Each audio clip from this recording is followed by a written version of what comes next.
No sé exactamente en qué momento crucé la línea entre la cordura y la locura. A veces pienso que todo empezó la tarde en que vi a mi padre firmar unos papeles frente a mi abuela, mientras ella miraba al vacío con la mirada perdida, sin entender nada. Era como si su cuerpo estuviera allí, pero su alma ya se hubiese marchado hace tiempo. Él le hablaba con esa voz suave que solo usaba cuando quería algo, esa mezcla de cariño falso y amenaza silenciosa que conocía desde que era niña. Y yo, parada en la puerta, supe que si no hacía algo, él le arrebataría lo último que le quedaba: su casa, su historia, su dignidad. Si están viendo esto, den like a este video y suscríbanse al canal. No saben cuánto ayuda. Y por favor, comenten desde qué ciudad nos están viendo. Mi nombre es Lucía Ortega. Tengo 21 años y todavía no sé si lo que hice fue por amor o por miedo. Nací en una ciudad costera del sur de España, donde el viento huele a sal y las fachadas se pelan con el tiempo, como si todo allí envejeciera antes de lo debido. Mi madre nos dejó cuando yo tenía 7 años. Se fue una mañana y nunca volvió. Así que crecí con mi abuela Carmen, que me enseñó a cocinar arroz con leche y a rezar antes de dormir, aunque ya nadie en casa creía en Dios.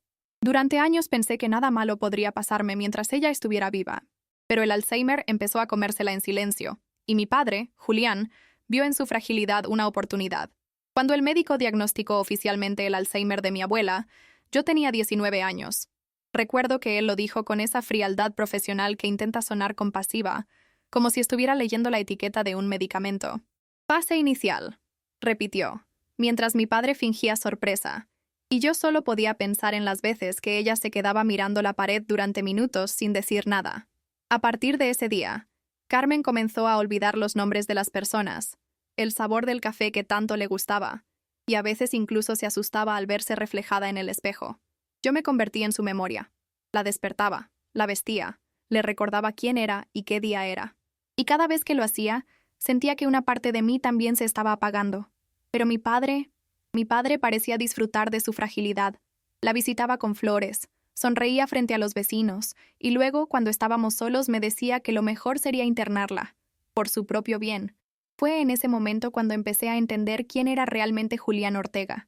Toda mi vida lo había visto como un hombre temperamental, sí, pero no había comprendido su verdadero talento: manipular. Era un actor nato, capaz de hacerte sentir culpable incluso cuando sabías que él tenía la culpa. Cuando empezó a hablar de vender la casa, usó la enfermedad de mi abuela como argumento. «No puede quedarse aquí sola, Lucía», me decía, con esa voz cansada que imitaba tristeza. Pero detrás de esas palabras había otra verdad: las deudas, las apuestas, los préstamos, las amenazas de hombres que venían a buscarlo a la puerta. Yo lo sabía porque los había visto, porque había escuchado los golpes en la madrugada, los gritos ahogados por el viento del mar. Y fue entonces, mirando a Carmen dormida en su sillón, que juré que no iba a permitir que la destruyera también. Una noche de verano, mientras el calor pegajoso hacía imposible dormir, escuché a mi padre hablando por teléfono en el patio. Su voz era baja, casi un murmullo, pero cada palabra caía como un golpe seco. «La casa se vende sí o sí, antes de fin de mes», dijo. Sentí un nudo en el estómago, una mezcla de rabia y miedo. Me asomé por la ventana y lo vi fumando, con el cigarro colgando entre los dedos y la mirada fija en la oscuridad, como si estuviera negociando con su propia sombra. En ese instante entendí que no había marcha atrás. No iba a detenerse. Iba a vender todo, incluso si eso significaba dejar a su madre en una residencia cualquiera, rodeada de desconocidos, olvidando cada rincón de su vida. Esa noche no dormí. Me quedé en el suelo de mi habitación, abrazando el cuaderno donde mi abuela guardaba antiguas recetas, intentando no pensar en lo que venía. Me sentía atrapada entre dos abismos: la impotencia y la locura. Al amanecer preparé café y bajé las escaleras. Lo encontré sentado en la cocina, con los ojos hinchados y la misma sonrisa ensayada de siempre. «Tenemos que hablar», me dijo. Me explicó su plan con la calma de quien ya lo ha decidido todo: internar a Carmen en un centro de cuidados y vender la casa a una pareja de Málaga. En su voz no había culpa, solo cansancio y codicia. Yo lo miré en silencio, y aunque por dentro gritaba, por fuera asentí. Fue en ese silencio donde empezó todo, porque fue la última vez que fingí estar de acuerdo con él. Durante los días siguientes, todo en la casa se volvió más denso, como si el aire mismo cargara el peso de lo que yo sabía. Cada vez que Julián entraba a la habitación de mi abuela, sentía el impulso de empujarlo, de gritarle que la dejara en paz. Pero me contenía. Me decía a mí misma que todavía podía detenerlo con palabras, con lógica, con alguna súplica que apelara a lo poco de humanidad que le quedaba. Sin embargo, con cada conversación, entendía que él ya no era un hombre, sino una deuda caminante, un cúmulo de promesas rotas envuelto en perfume barato y mentiras. Carmen, ajena a todo, seguía sonriendo como una niña cuando yo le leía sus poemas favoritos. A veces me pedía que le repitiera los versos de «Volverán las oscuras golondrinas», y yo lo hacía, sabiendo que al día siguiente ya no los recordaría. Una tarde, lo seguí sin que se diera cuenta. Lo vi entrar en una oficina notarial en el centro. Esperé afuera, observando las persianas medio bajadas y las sombras moviéndose en el interior. Cuando salió tenía una expresión satisfecha y un sobre doblado en el bolsillo. Esa imagen me persiguió toda la noche. No podía dejar de pensar en lo que estaría tramando. Cuando más tarde encontré en su escritorio una copia de un contrato preliminar de venta, sentí un frío recorrerme el cuerpo. El nombre de mi abuela estaba allí, en tinta temblorosa. Aquello ya no era solo un robo, era una profanación. Fue la primera vez que pensé seriamente en hacer algo. No sabía qué, pero ya no podía quedarme quieta. Si la justicia no iba a protegerla, tendría que hacerlo yo. Esa noche, mientras mi abuela dormía, bajé al despacho de mi padre con una linterna pequeña. Todo olía a tabaco y a desesperación. Las colillas rebosaban en el cenicero. Los papeles se amontonaban sobre la mesa, y había manchas de café en los documentos, como si su vida entera fuera una sucesión de errores manchados. Me temblaban las manos. Revisé cajones, carpetas, sobres, hasta que encontré una carpeta azul con el sello del notario. Dentro, además del contrato de venta, había copias de las escrituras, una autorización médica falsa, y algo que me heló la sangre. Una carta firmada con la mano temblorosa de mi abuela, cediendo su patrimonio a su amado hijo Julián. La letra era suya, sí, pero la intención no. Recordé el día en que la encontré con una pluma en la mano, confundida, diciendo que Julián necesitaba firmar algo para el banco. Fue entonces cuando comprendí que todo había estado ocurriendo frente a mis ojos, y que el amor ciego que sentía por él había sido su mejor disfraz. Me senté en el suelo con la carpeta en el regazo y lloré en silencio, cuidando de no despertar a Carmen. No era solo rabia. Era la sensación de haber fallado. Había creído que podía protegerla con cariño, con paciencia, pero el mundo no entiende de ternura cuando hay dinero de por medio. Cuando amaneció, mi padre aún dormía, y yo, sin haber pegado un ojo, preparé el desayuno como si nada. Cada gesto, tostar el pan, servir el café, poner la mantequilla, se volvió mecánico, vacío, como si no fuera yo la que se movía, sino una versión rota de mí misma. Ese día supe que la única manera de salvar a mi abuela era hacer algo que me destruiría para siempre, no por venganza, sino porque nadie más lo haría. Los días siguientes fueron una especie de limbo. Vivía en automático, moviéndome por la casa como una sombra. Mi padre salía cada mañana con su maletín, diciendo que iba a resolver unos papeles, y regresaba al anochecer con olor a alcohol y ese gesto de autosuficiencia que me revolvía el estómago. Yo lo observaba desde el pasillo, intentando memorizar cada una de sus rutinas, como quien estudia a un enemigo antes de atacar. A veces pensaba que aún podía convencerlo, que quizás si le hablaba desde otro lugar, desde el miedo o la culpa, entendería lo que estaba haciendo. Pero cada conversación terminaba igual. Él se reía. «No entiendes nada, Lucía», me decía. «Esto es por el bien de todos». Y esa frase me hacía hervir por dentro, porque yo sabía que cuando decía todos, solo se refería a sí mismo. Una tarde, mientras cuidaba a Carmen, ella me preguntó por mi madre. Fue como si una aguja se me clavara en el pecho. «¿Dónde está tu madre?», repitió, con la inocencia de una niña que pregunta por una muñeca perdida. No supe qué responderle. Mentirle se había vuelto un acto de amor, pero en ese instante entendí algo que me cambió. Mi abuela no recordaba la traición, no recordaba las peleas, ni las veces que Julián le gritó. Para ella, el tiempo se había borrado, y tal vez esa era su forma de sobrevivir. Yo, en cambio, lo recordaba todo. Recordaba los golpes en la mesa, los portazos, la vez que la encerró en su cuarto porque se estaba poniendo difícil. Y mientras la peinaba, viendo cómo se le caían los cabellos blancos sobre el regazo, decidí que si el olvido era su refugio, entonces mi deber era ser su memoria, incluso si eso significaba convertirme en algo que jamás imaginé ser. El plan no nació de la noche a la mañana. Fue una idea que se fue gestando lentamente, como una semilla envenenada en el fondo de mi mente. Al principio, solo pensaba en esconder los documentos, en ganar tiempo hasta encontrar algún abogado que se atreviera a enfrentar a mi padre. Pero nadie quiso involucrarse. Todos lo conocían. Sabían que tenía contactos en el ayuntamiento y que, aunque estuviera arruinado, seguía teniendo poder. «No te metas, muchacha», me dijo uno. «Hay cosas que es mejor dejar como están». Esa frase me persiguió toda la noche. ¿Cómo podía dejar que las cosas siguieran como estaban cuando lo que estaba en juego era la vida de la única persona que me había querido sin pedir nada a cambio? Fue entonces cuando algo dentro de mí cambió. Dejé de pensar como una hija. Empecé a pensar como alguien que se defiende. Empecé a observarlo con frialdad. A qué hora se dormía, cuánto bebía, dónde guardaba las llaves. Llené una libreta con sus horarios, como si estuviera estudiando una criatura peligrosa. Mi novio, Diego, fue el único que supo desde el principio lo que planeaba. Lo conocí en la universidad, antes de dejar los estudios para cuidar a mi abuela. Era tranquilo, callado, pero tenía un sentido feroz de la lealtad. Cuando le conté lo de los documentos, no me juzgó. Solo me preguntó, ¿hasta dónde estás dispuesta a llegar?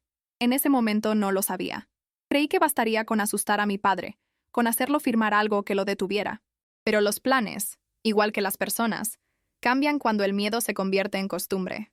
Lo que empezó como una idea para proteger, terminó pareciendo un acto de guerra. Una semana antes de que todo ocurriera, el aire en casa se volvió irrespirable. Julián pasaba horas encerrado en el despacho, haciendo llamadas, escribiendo nombres en papeles que luego rompía. El teléfono no paraba de sonar.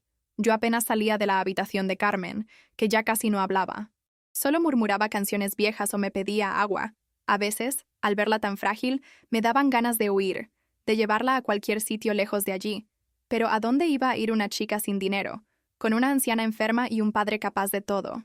Una tarde, mientras la bañaba, Carmen me miró fijamente a los ojos, como si por un segundo la enfermedad le concediera claridad, y me dijo, «No dejes que me lleve mi casa». Esa frase me retumbó en la cabeza durante días. Fue como una orden sagrada. Desde entonces, cada vez que escuchaba los pasos de Julián por el pasillo, sentía el corazón golpearme el pecho, no por miedo, sino por decisión. Esa misma noche, le pedí a Diego que viniera.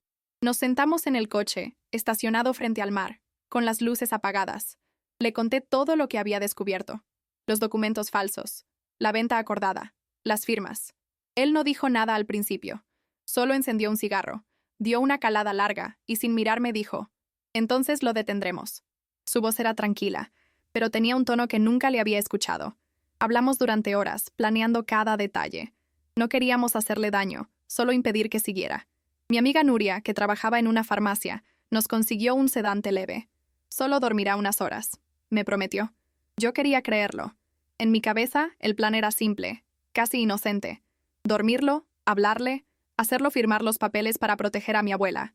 Pero el destino, como siempre, no entiende de planes buenos. La noche en que lo hicimos, el aire olía a pan tostado y a salitre lejano. La casa parecía dormida, salvo por los murmullos del mar que llegaban desde la calle. Preparé el sedante siguiendo las indicaciones de Nuria, con las manos que me temblaban pero la mente fría como una piedra. Puse una taza de té para mi padre como hacía todas las mañanas, y le añadí la dosis justa para que se durmiera profundamente sin hacer ruido. Me senté en el borde de la mesa y esperé, mirándolo, recordando todas las pequeñas crueldades. El desprecio en su mirada cuando mi abuela confundía los nombres, las promesas que nunca cumplió. Diego estuvo en el coche con el motor encendido, listo para cualquier cosa. Nuria se quedó a la entrada por si alguien pasaba. Cuando finalmente Julián dejó el vaso y se inclinó sobre la mesa, su frente chocó contra la madera y su respiración se hizo lenta y pareja. Sentí una culpa que me atravesó el pecho, pero la camuflé con una oración muda. Por Carmen. Lo arrastramos con cuidado hasta el sótano, cubriendo sus ojos con una bufanda vieja para que no viera la luz. Atamos sus muñecas y sus tobillos con cuerdas que compramos esa misma tarde. El eco de cada nudo me sonó a sentencia. Lo dejé sobre el frío cemento, con la música de la lavadora marcando un compás absurdo en la casa. Durante 3 días vivimos en un estado que no sabría cómo nombrar. Por fuera, éramos los de siempre. Yo seguía bañando a mi abuela, le preparaba sus comidas y le leía pequeñas notas para que no se asustara. Por dentro, éramos cómplices de un secreto que nos carcomía. Intenté iniciar los trámites legales con los documentos que había escondido, llamé a un abogado anónimo que me dio pautas sobre cómo impugnar firmas y cómo pedir medidas cautelares, pero el sistema se movía lento y Julián avanzaba más rápido con sus contactos. Cada vez que alguien llamaba a la puerta, el corazón me saltaba. Cada vez que oía la sirena de un coche a lo lejos, sentía que el techo de la casa se cerraba. En esas horas, atrapada entre la desesperación y la esperanza, sentí que mi alma se dividía. Una parte quería rendirse y confesar todo para acabar con la mentira, y otra quería mantener el secreto a cualquier precio para proteger a Carmen. Había noches en que me sorprendía hablando con Julián amordazado como si aún pudiera responderme, diciéndole que lo hacía por ella. Y él, inconsciente y atado, se llenaba de un horror silencioso que me quemaba por dentro. El segundo día fue el más difícil. Julián despertó antes de lo que esperábamos. Aturdido, confundido, con los ojos abiertos como si no reconociera el lugar. Cuando intentó moverse y se dio cuenta de las cuerdas, empezó a gritar mi nombre. «¡Lucía! ¿Qué has hecho, por Dios?». Su voz rebotaba en las paredes del sótano como un animal herido. Sentí que el mundo se partía en dos. Bajé corriendo las escaleras y lo encontré forcejeando, con la cara sudada, los labios resecos. Le llevé agua, pero la escupió. «Eres igual que tu madre», me gritó, y esas palabras fueron un cuchillo, porque mi madre también lo había enfrentado, y yo lo sabía. Me temblaban las manos. Le dije que solo quería que firmara un documento para proteger a la abuela, que no le haría daño. Pero él se rió. Una risa ronca, amarga, que me recordó por qué lo estaba haciendo. «No tienes idea de lo que estás provocando», murmuró. Y por primera vez, tuve miedo de que tuviera razón. Esa noche casi no pegué un ojo. Me quedé en el suelo, junto a la cama de Carmen, escuchando su respiración débil y el eco de los movimientos de Julián abajo. En algún momento, empezó a cantar. Una melodía vieja, de esas que solía tararear cuando estaba borracho. Era su forma de recordarme que aún tenía poder, aunque estuviera atado. Diego insistía en que debíamos terminar con todo, dejarlo ir, fingir que nada había pasado. Pero ¿cómo explicarle que, si lo liberaba, destruiría a mi abuela al día siguiente? No, no podía hacerlo. En su voz había todavía una amenaza, incluso en el encierro.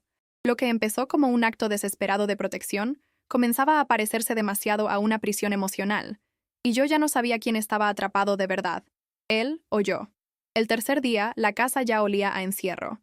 Las cortinas permanecían cerradas y la luz del sol apenas se colaba por las rendijas, tiñendo todo de un amarillo enfermo. Carmen no entendía nada. Preguntaba por su hijo a ratos y luego lo olvidaba de inmediato.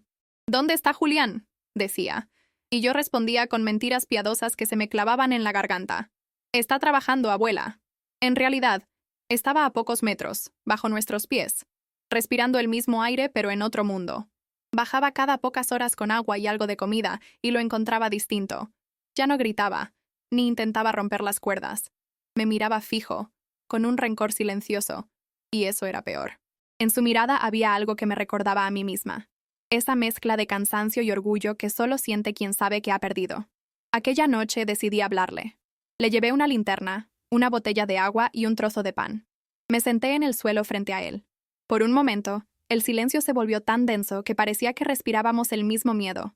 «Solo quiero que firmes el documento, papá. Después te dejaré ir», le dije. Él se rió, pero esta vez no con soberbia, sino con algo que parecía pena. «Tú no entiendes lo que es perderlo todo, Lucía», susurró. «No sabes lo que es ver cómo te quitan hasta el respeto». Por primera vez lo vi frágil, casi humano, y eso me confundió. No podía odiarlo completamente. Después de todo, era mi padre. Pero al mismo tiempo, sabía que, si lo soltaba, todo volvería a empezar. Las mentiras, las amenazas, la venta de la casa. Así que lo dejé allí, a oscuras, con su orgullo y mi culpa entrelazados como cadenas invisibles. La mañana del cuarto día, algo cambió. Me despertó un silencio demasiado profundo. Bajé al sótano y lo encontré con la cabeza baja, las manos quietas, la mirada vacía. Pensé que había perdido el sentido. Cuando me acerqué, me habló sin levantar la vista. «¿Qué vas a hacer cuando te conviertas en mí?». Me quedé helada. Había algo en su voz que no era burla ni miedo. Era verdad. Esa clase de verdad que no se dice para herir, sino para mostrar una herida compartida. «Yo también quise proteger algo una vez», murmuró. «Y mira cómo terminé». No supe qué responder. Sentí que el aire se espesaba entre nosotros. Era la primera vez que veía en él una sombra de arrepentimiento. O tal vez era solo otro de sus juegos. Subí corriendo las escaleras, dejando la linterna encendida a propósito. No quería verlo, pero tampoco soportaba la idea de que se quedara solo en la oscuridad. Esa tarde, Diego vino a casa con el rostro pálido. «Hay un problema», me dijo. En la comisaría habían empezado a preguntar por Julián, Alguien lo había visto por última vez con nosotros en el mercado, y desde entonces nadie sabía de él. Me quedé paralizada. En cuestión de segundos, todo lo que había construido se tambaleó. Si la policía entraba en la casa, lo encontrarían, y entonces ya no habría marcha atrás. Nuria me propuso que lo soltara, que dijera que había estado enfermo y se había ido por voluntad propia. Pero no podía hacerlo, no mientras el documento no estuviera firmado. Así que decidí fingir que yo también había desaparecido.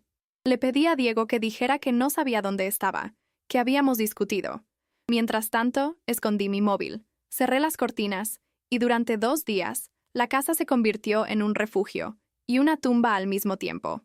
El primer día que fingí mi desaparición sentí una libertad tan extraña que me dolió. Apagué el teléfono, cerré la puerta con llave y me quedé en la oscuridad, escuchando cómo el mundo seguía allá afuera sin mí. Las horas pasaban lentas, pegajosas, y el silencio se convertía en una presencia viva dentro de la casa. Carmen dormía en su sillón, tranquila, sin saber que su nieta se estaba convirtiendo en fugitiva dentro de su propio hogar. En la televisión, que mantenía encendida solo para oír voces humanas, empezaron a hablar de la desaparición de un empresario local, Julián Ortega. La voz del periodista me erizó la piel. Decían que la familia había denunciado su ausencia, que la policía estaba investigando. Y entonces entendí.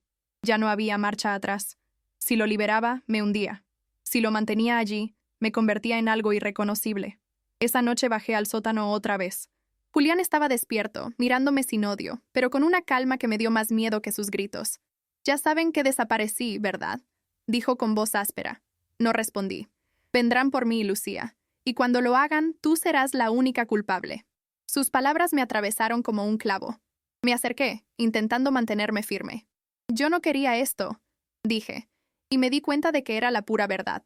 No lo había hecho por venganza, sino por amor, por proteger lo único bueno que me quedaba.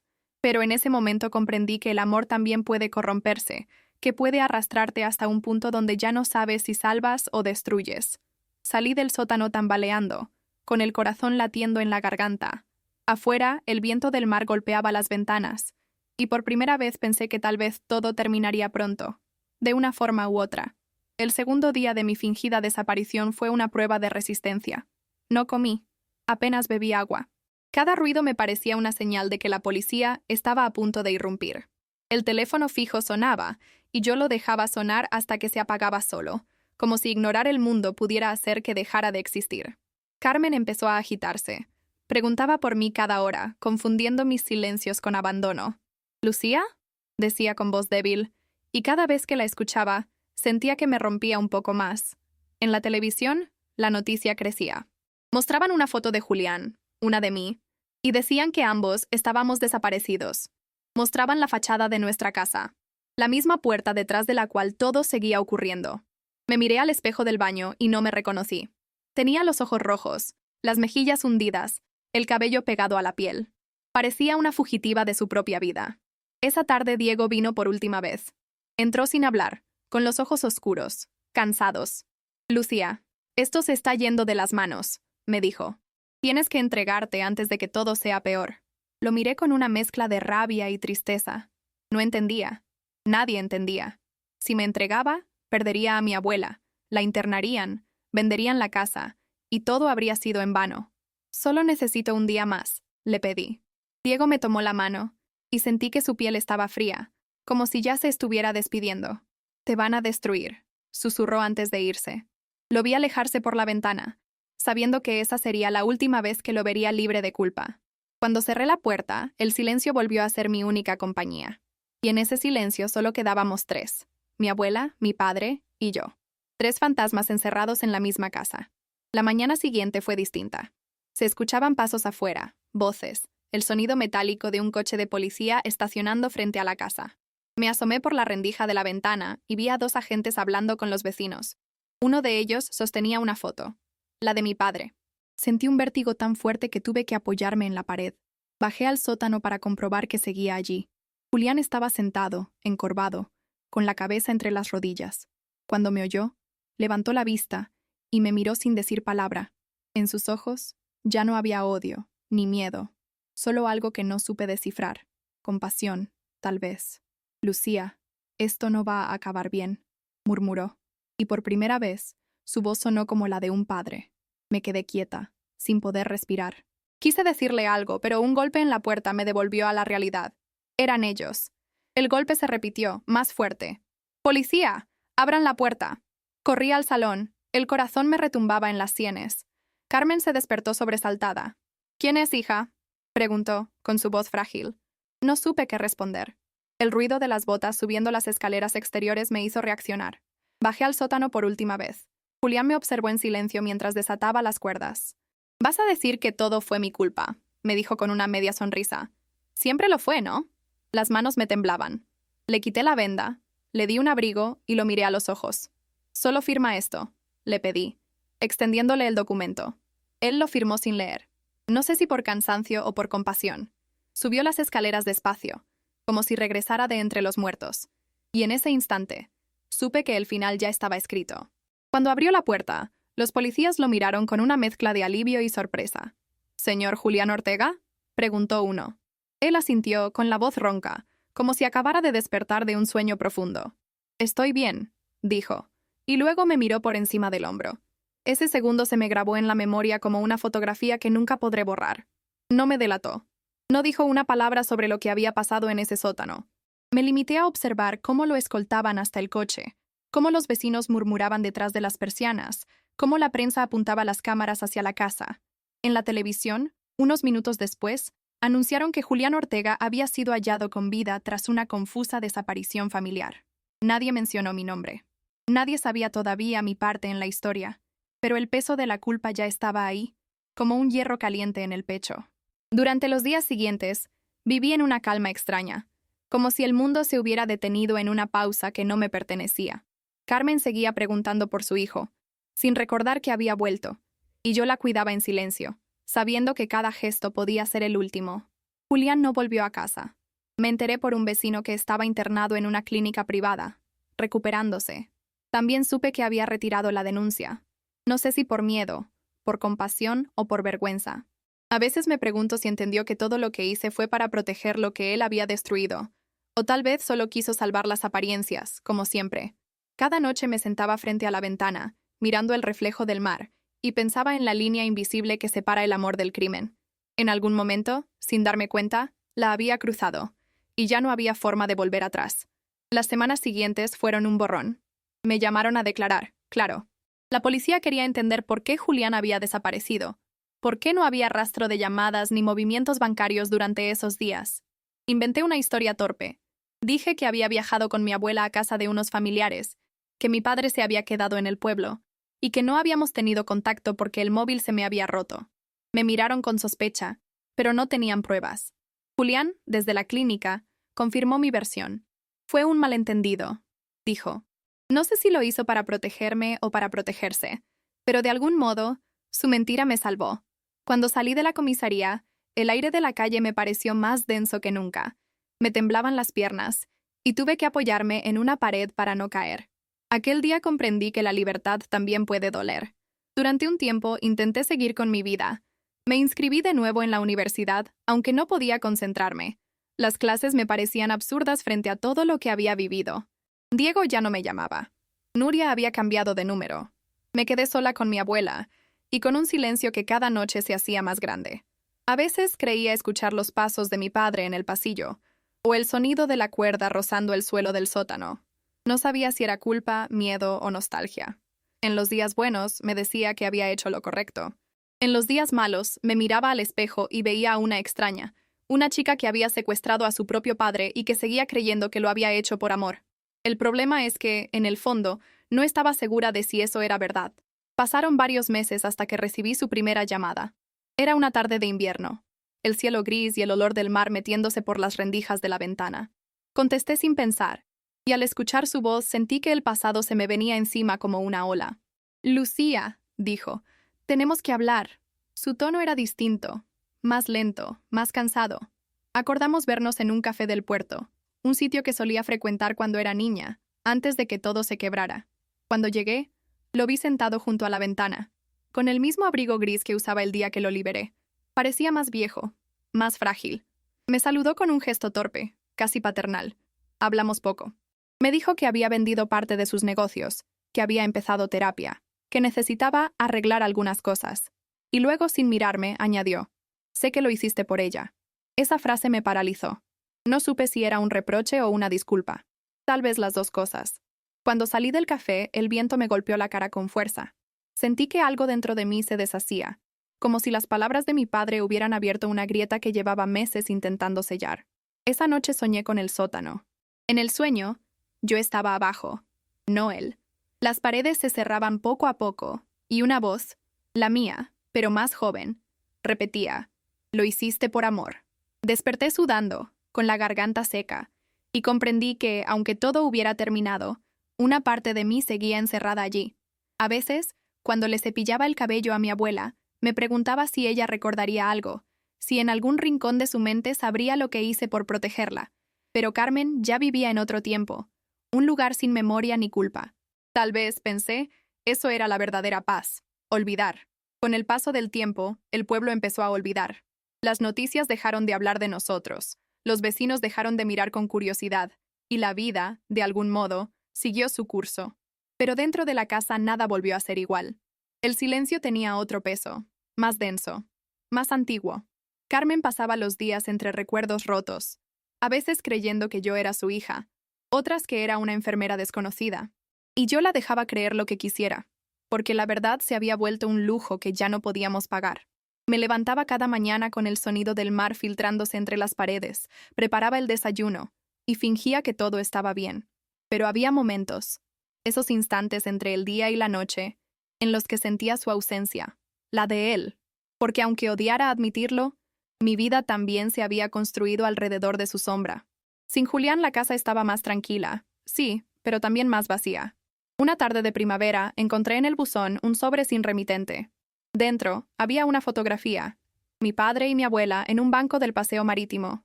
Carmen sonreía con esa expresión dulce que solo le quedaba cuando el sol la tocaba, y Julián la sostenía del brazo, con una ternura que me resultó insoportable. Detrás, una nota escrita a mano: «Cuídala mientras yo pueda». No reconocí la letra, pero supe que era de él. Me quedé mirando la foto durante horas. Había en esa imagen algo que me desarmó por completo. No el perdón, sino la humanidad. Por primera vez entendí que, a su manera, él también había querido proteger lo suyo, aunque lo hiciera destruyéndolo. Me di cuenta de que el amor no siempre salva. A veces solo sobrevive. Y esa noche, cuando guardé la foto en la caja de las recetas de mi abuela, sentí que una etapa se cerraba lentamente, como un libro que ya no se puede volver a leer sin temblar. Los meses siguientes se volvieron una especie de purgatorio. Cuidar de Carmen era mi única razón para mantenerme en pie. Había días en los que no decía una sola palabra, solo la observaba dormir, tratando de memorizar el ritmo de su respiración.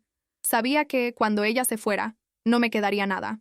Por las noches, escribía en un cuaderno lo que no me atrevía a decir en voz alta: los recuerdos del sótano, los sonidos, los silencios, los temblores. Era una forma de exorcizarlo, aunque cada palabra doliera como una herida vieja. A veces me preguntaba qué habría sido de mí si no hubiera hecho lo que hice. Tal vez estaría arrepintiéndome igual, pero por haber callado. La culpa, comprendí, no depende de lo que haces, sino de lo que pierdes en el camino. Y yo había perdido la inocencia, la fe y parte del amor que alguna vez sentí por la vida. Un día, mientras buscaba una manta en el armario de Carmen, encontré una caja de madera que nunca había visto. Dentro había cartas, fotografías y un sobre amarillento con mi nombre. Temblando, lo abrí. Era una carta de mi madre, fechada el año en que se fue. Decía que no pudo soportar más los abusos de Julián, que se había marchado para no morir, que algún día yo entendería su decisión. Al final añadía una frase que me hizo llorar durante horas. Si alguna vez tienes que elegir entre hacer lo correcto o proteger a quien amas, haz lo que te deje dormir por las noches. Cerré la carta con las manos húmedas de lágrimas y la guardé junto a la foto de mi padre y mi abuela. En ese instante supe que, tal vez sin querer, había repetido la historia de mi madre, que ambas, a nuestra manera, habíamos intentado salvar lo que el mismo hombre nos quitó. Esa noche no pude dormir. Me quedé sentada junto a la cama de mi abuela, sosteniendo su mano tibia y frágil como papel. Pensé en todo lo que había hecho, en cada decisión tomada desde el miedo, en cada silencio que se volvió arma.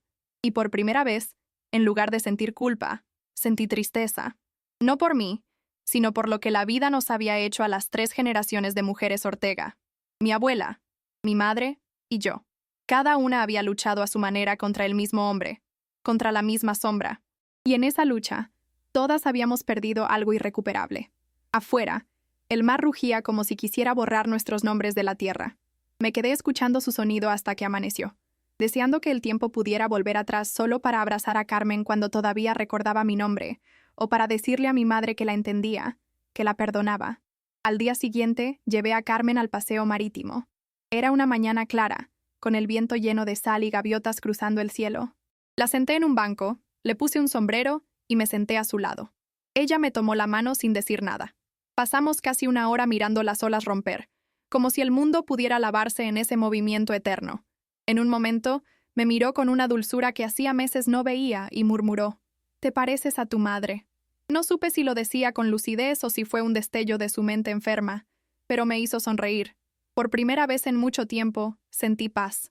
No era felicidad ni redención, solo paz. La clase de calma que llega cuando ya no esperas nada, cuando entiendes que el dolor también puede ser un hogar.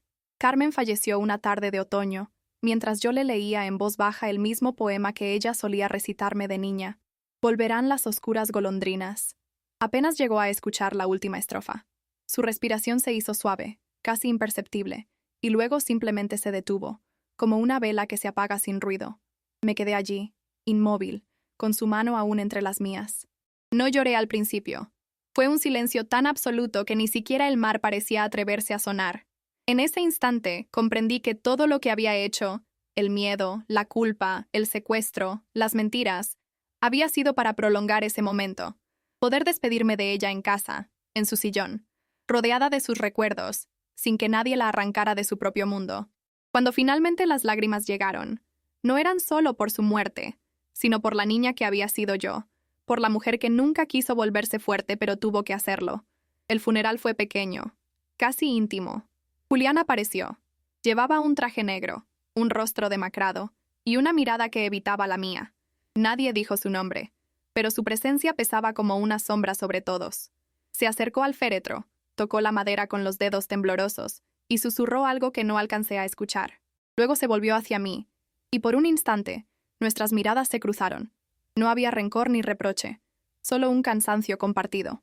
Después, se marchó sin decir palabra. Mientras veía cómo se alejaba, entendí que esa sería la última vez que lo vería. Me pareció justo, casi poético. Dos personas unidas por el mismo amor y el mismo daño, despidiéndose en silencio frente a la mujer que, de una manera u otra, los había salvado a ambos. Cuando todos se fueron, me quedé sola junto a la tumba y murmuré: «Ya está, abuela. Todo terminó». Después del entierro, la casa se sintió hueca, como si cada habitación contuviera el eco de una despedida. Durante semanas, no pude tocar nada. Las tazas, las mantas, los cuadernos de recetas, todo parecía demasiado vivo, como si Carmen aún habitara entre las paredes. Las noches eran peores. Me despertaba sobresaltada creyendo oír su voz, o el arrastre suave de sus pasos por el pasillo. A veces encendía la radio solo para llenar el silencio, pero ninguna canción podía disimular el vacío. Fue entonces cuando empecé a escribir de verdad. No un diario, sino una confesión. Página tras página, relaté cada detalle de lo ocurrido, desde el primer momento en que sospeché de Julián hasta el día en que firmó el documento. No lo hice para justificarme, sino para recordar. Porque el olvido, lo entendí demasiado tarde, también puede ser una forma de cobardía. Quería dejar constancia de que, al menos una vez en mi vida, tuve el valor de elegir. Con el tiempo, ese cuaderno se convirtió en mi única compañía. Lo guardaba bajo la almohada, como quien protege un secreto o una herida. Cada palabra escrita me devolvía un pedazo de mí que creía perdido. Una madrugada, mientras repasaba las últimas páginas, me di cuenta de que ya no escribía desde la culpa, sino desde la gratitud. A pesar de todo, había sobrevivido. Carmen murió en paz, mi padre estaba lejos, y yo aún respiraba. Tal vez no era la historia que habría querido vivir, pero era la mía, y en esa verdad, cruda, imperfecta, manchada, encontré algo parecido al perdón, no hacia él, sino hacia mí misma, por haber amado, por haber temido, por haber elegido, porque a veces el mayor acto de amor es aprender a vivir con lo que uno hizo para protegerlo. Pasó casi un año antes de que me atreviera a regresar al sótano. No sé por qué lo hice. Tal vez necesitaba enfrentar ese espacio donde todo comenzó, O quizás solo quería comprobar que el pasado seguía siendo real. Al abrir la puerta, el olor a humedad me golpeó de inmediato. La linterna titilaba, como si también temiera encenderse. Las marcas de las cuerdas seguían allí, invisibles pero presentes en el aire. Me senté en el mismo rincón donde solía dejar la linterna encendida para él, y me quedé escuchando el silencio. No era el silencio opresivo de entonces, sino uno distinto. Un silencio limpio, vacío, como si la casa al fin respirara. Cerré los ojos y lo vi otra vez, sentado frente a mí, exhausto, con los labios partidos y los ojos llenos de una verdad que nunca quise aceptar, que ambos habíamos nacido del mismo dolor. Me quedé así largo rato, sin lágrimas, sin miedo, hasta que el amanecer se filtró por la rendija y el sótano se llenó de luz. Ese día decidí vender la casa. No por dinero, sino porque entendí que ningún hogar debería sostener tanto silencio. Guardé algunas cosas: el cuaderno, la carta de mi madre, la foto del paseo marítimo. Todo lo demás lo dejé atrás. Cuando firmé los papeles en la notaría, recordé las veces que Julián había hecho lo mismo, y sentí una punzada en el pecho, como si el tiempo se cerrara sobre sí mismo. Pero no hubo culpa, solo una especie de alivio triste. Caminé hasta el puerto con las llaves en la mano y las lancé al mar. Las vi hundirse, girando como una promesa rota, hasta desaparecer en el agua. Por primera vez, sentí que ya no debía nada a nadie. Ni a mi padre, ni a mi abuela, ni siquiera a la niña que fui. Con el dinero de la venta me mudé a otra ciudad, lejos del mar. No fue una decisión fácil. El ruido de las olas había sido el fondo de toda mi vida, pero necesitaba aprender a vivir sin ese eco, sin el pasado llamándome desde la orilla. Encontré un pequeño piso en Granada, en una calle estrecha donde los balcones casi se tocan y la gente todavía se saluda al pasar. Al principio me costaba dormir. Cada crujido del edificio me hacía pensar en el sótano. Cada sombra en el pasillo se convertía en una amenaza. Pero poco a poco, empecé a llenar el silencio con cosas nuevas. Plantas, libros, canciones viejas que mi abuela solía cantar. Me inscribí en un curso de literatura, algo que siempre quise estudiar y que la vida me había negado. Escribía sobre mujeres que sobrevivían a sus historias, no porque fueran fuertes, sino porque no tenían otra opción. A veces, al releer mis textos, me reconocía en ellas. Una mañana recibí una carta sin remitente. Era de mi padre. No la abrí enseguida. La dejé sobre la mesa varios días, como si temiera que al leerla todo volviera a empezar. Cuando por fin lo hice, descubrí solo una página. Decía: Lucía, estoy en paz. No espero tu perdón. Solo quiero que sepas que, de algún modo, entendí lo que hiciste, y que gracias a eso, también yo he aprendido a vivir sin miedo. No había firma, ni dirección, ni fecha. Solo eso. La doblé con cuidado y la guardé dentro del cuaderno donde había escrito mi confesión. No sentí alivio ni tristeza. Sentí algo más simple, más humano, comprensión. Por primera vez, entendí que no era necesario perdonar para cerrar una herida. A veces basta con dejar de sangrar. Han pasado 3 años desde entonces. A veces camino por la ciudad y me sorprende que nadie sepa quién soy, que mi nombre no pese, que mi historia no exista fuera de mí. Es un tipo extraño de libertad, la de no ser recordada. Trabajo en una librería pequeña, donde los días se miden por el olor del papel y las conversaciones tranquilas con desconocidos. Ya no hablo de mi pasado. No porque lo niegue, sino porque aprendí que hay heridas que se curan en silencio. Sin embargo, cada vez que una clienta compra un libro sobre el perdón o la familia, algo dentro de mí se remueve. No hay perdón en mi historia, pienso, solo amor deformado por el miedo. Aún así, hay días en los que me descubro sonriendo sin motivo, y me doy cuenta de que, a pesar de todo, sigo viva. Y eso para mí, ya es una forma de victoria. De vez en cuando vuelvo al mar. No al de mi infancia, sino a otro. Uno distinto, donde nadie me conoce y las olas no guardan mi nombre. Me siento en la arena, cierro los ojos y escucho el sonido del agua, imaginando que cada ola borra un recuerdo, una culpa, un rostro. En esos momentos, pienso en Carmen, en mi madre, en Julián. No como fantasmas, sino como personas que me construyeron, que me enseñaron a amar y a temer, a resistir y a rendirme. A veces hablo con ellos en voz baja, no para pedir perdón, sino para agradecer. Porque si algo aprendí de todo esto es que la vida no se mide por lo que perdemos, sino por la capacidad de seguir adelante con las manos vacías. Y yo por fin puedo hacerlo. A veces pienso que todos llevamos un sótano dentro, un lugar donde guardamos lo que no nos atrevemos a mirar, los miedos, las culpas, los nombres que ya no pronunciamos. Durante mucho tiempo el mío estuvo lleno de sombras, pero ahora, cuando cierro los ojos, ya no lo veo oscuro. Está vacío, limpio, como si por fin hubiera dejado entrar la luz. Aprendí que no hay acto, por más terrible que sea, que no nazca de una forma de amor torcida. Yo no quise ser heroína ni víctima, solo una nieta que quiso proteger a la única persona que la miró con ternura cuando el mundo era demasiado cruel. Si pudiera volver atrás, no sé si cambiaría algo. Tal vez haría lo mismo, pero llorando menos. Tal vez no. La verdad es que ya no importa. Lo hecho no se borra, pero deja de doler cuando se entiende. Y esta soy yo, la misma Lucía Ortega que un día secuestró a su padre para salvar a su abuela, y que terminó salvándose a sí misma sin saberlo. No busco perdón, ni justicia, ni compasión. Solo quiero que quien escuche mi historia entienda que a veces el amor duele tanto, que nos convierte en lo que juramos no ser. Pero también que es posible volver a mirar el espejo sin miedo, incluso después de hacerlo todo mal. Porque sobrevivir, aunque no parezca, también es una forma de redención. Si mi abuela aún pudiera verme, sé que me sonreiría. Tal vez me diría lo mismo que repetía cuando era niña. Todo pasa, Lucía. Hasta el miedo. Y creo que por fin tiene razón.